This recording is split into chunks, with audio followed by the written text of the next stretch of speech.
So now that winter is here for a lot of us, this morning I was unfortunately reminded that now that winter's here, my skin is a lot drier than normal, and the foundations that I can pull off in the summer and spring, they just don't roll in the winter. They just look terrible because my skin is dry and I walk outside every day.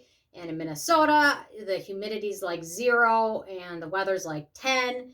So my skin gets like a lot drier. So I thought I would just make a little video on my favorite foundations for winter skin or dry winter skin, and a couple to avoid during the winter. So anyway, so I've got a few favorites. So these are foundations and BB creams. So the Klairs, they've got their Illuminating Supple Blemish Balm, which at first I thought was a concealer. I don't know why, but anyway, I finally picked it up and gave it a try, and I really like this one. In the summer, it's a bit too hydrating to use regularly, but in the winter, my skin is dry. My skin loves this stuff. Downside, it doesn't come in a lot of shades like a lot of these K-beauty brands. Their BB creams come in like 4 shades usually, maybe 4 if you're lucky. Some of them 2 or 3. What shade match did I pick? I picked, does it even say on here? Well, maybe the Klairs only has 2 shades. I'm trying to remember, but it doesn't exactly say which shade I picked. Maybe there's just 1 shade of this? Well, it works. I don't know. Okay, so the Honest Beauty Company, their CC cream, I really liked it. I was surprised. I found this brand to be really hit or miss. Some of their products are great for sensitive skin, and some of them just are not the best.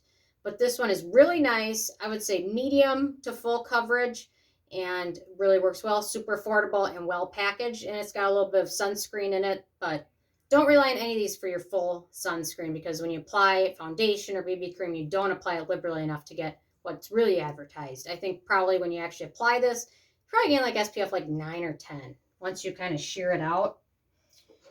Okay, a newer one, the Milani Screen Queen, they came out with, I don't know, earlier this year. They've got another foundation that's a really big seller, but I found this one really works well. It gives a very nice natural matte finish.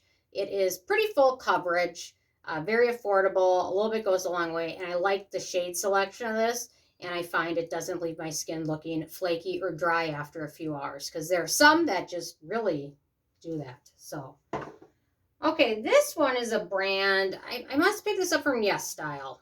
What do they call it? LODEUR 27. But they have this is their beauty balm, and I really like it. The shade number is 3. It's got SPF 50 in there. And this one is, I would say, light to medium coverage, but it really does a nice job kind of evening out your skin tone without making it look like you're wearing a ton of makeup. And is also moisturizing as well. So that's a nice combination. I'll put a link for this one in the video so you can find it, because it's a random brand that I've not seen before. So and the size of this is pretty large. So anyway, how many ounces is this? It doesn't even say. 50 milliliters. So it's the bottle seems bigger than that, but whatever. Okay, the new Purito Cica Clearing BB Cream. They came out with a new version. This is it. This is great. Their original, they had a snail clearing BB cream, which had a little bit of fragrance in it. This one has no fragrance in it. The color selection on this is a bit varied, so do some checking. What shade did I pick? 21 light beige. You know, whenever they have numbers with their like foundation shades, I would just pick 21, with whatever one. I don't know why, but so far so good.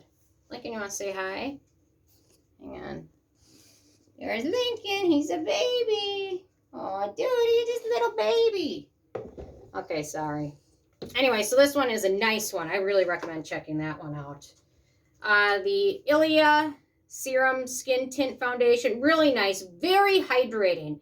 So if you don't have very dry skin, I do not recommend picking this one up, because you will not like it at all. And it kind of has a relative product, the Kosas Tinted Face Oil, which I also really like. Also very hydrating. Both are pretty easy to work with. Personally, between these two, I should do a versus. I do prefer the Ilia just a bit. It's just a little bit easier to work with. That's it. But these are nice for dry skin. And the Anastasia Beverly Hills foundation that they came out with probably last year, I want to say. This one's really nice for dry skin. It applies very easily. It's easily built up. I would say medium to full coverage. Works very nicely. A lot of shade selection, and it's probably on sale somewhere right now.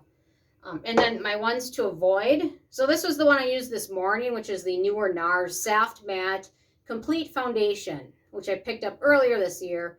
And it was a little bit dry then, but it's even worse now. So to the point where I'm not going to pick this bottle up again until like June or July, because I know it's just going to make my skin look flaky.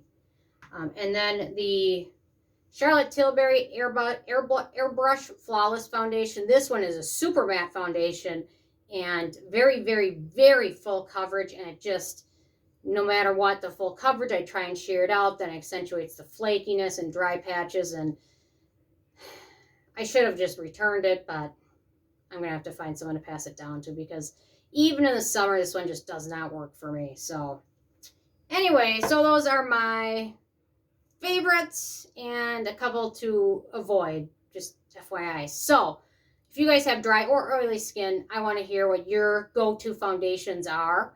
So leave a comment, and then if you have any you will never touch again, what it is and why you don't like it. So anyway, leave a comment. I always love hearing from you guys. Stay tuned for more later. Thank you so much.